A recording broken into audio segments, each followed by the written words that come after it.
মাত্র ৯,০০০ কিলোমিটার চলছে বাইকটা। আরে অবস্থা, দেখেন একটা বাইপাস লাইন আছে, এই লাইনটা জাম হয়ে গেছে।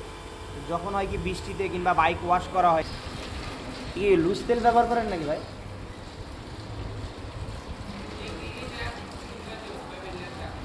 কি অবস্থা, তোমরা হাফ কেজি হবে।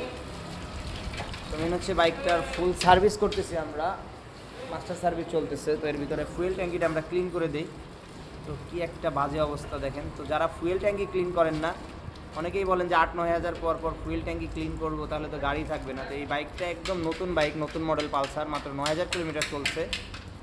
এর ভিতরে ফুয়েলটা স্থির হলে আমরা দেখাবো যে কি আসলে মেন হচ্ছে এটা কি জং নাকি ময়লা। এই ফুয়েলের থেকে ময়লা বেশি বোঝা যাচ্ছে। কি এগুলো পানি নাকি? পানি আছে, হাতটা দিয়েই দেখি। জং আছে, ময়লা আছে, না, বেশিরভাগই পানি, বেশিরভাগই পানি আছে। বেশিরভাগই পানি এবং জংও আছে, জং এবং পানি মিক্স আছে। তো ম্যাক্সিমামই হচ্ছে পানি। আমরা ফুয়েলটা স্থির হলে দেখাবো। বেশিরভাগ ফোর সাইড দিয়ে ভালো করে WD-40 দিয়ে দিবেন, দিয়ে এই লাইনটা ক্লিয়ার করবেন। এই লাইনটা ক্লিয়ার না করলে কিন্তু আবার এই সেম জংটাই হবে। তো আমরা উপর দিয়ে WD-40 দিচ্ছি এবং নিচের লাইনটা ক্লিয়ার করার চেষ্টা করতেছি। বেরোচ্ছে, হাওয়া মারো ভালো করে, হাওয়া মারলে বেরিয়ে যাবে।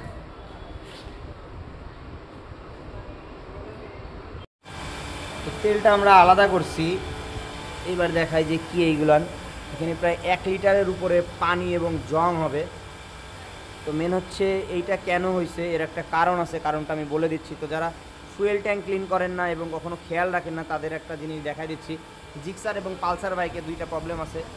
তো এখানে হচ্ছে একটা লাইন থাকে, এই বাইপাস যে লাইনটা, এখানে ট্যাঙ্কিটা একটু সাইড করেন তো দাদা, দেখা যাচ্ছে না। এইখানে দেখেন একটা বাইপাস লাইন আছে, এই লাইনটা জাম হয়ে গেছে। যখন হয় কি বৃষ্টিতে কিংবা বাইক ওয়াশ করা হয়, এই পাশ দিয়ে পানি থাকে। এই বাইপাস লাইনটা যদি ক্লিয়ার থাকে তখন এই পানিটা বের হয়ে যেতে পারে। আর এই বাইকটা দেখতেছেন জাম, এখানে দেখছেন এখানে জাম আছে, আটকায় আছে। তো যার জন্য পানিটা বের হতে পারে নাই।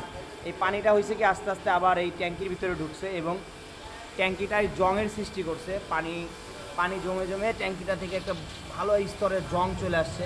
এখানে প্রায় 1 লিটারের উপরে পানি হবে এবং জং। তো ফুয়েল ট্যাঙ্কিটা ক্লিন করবেন মাঝে মাঝে, 8-10 হাজার পর পর একবার চেক দিবেন। চেক দিতে খুব একটা সময় লাগে না, বিশেষ করে যাদের বাইকটা ভিজে যায়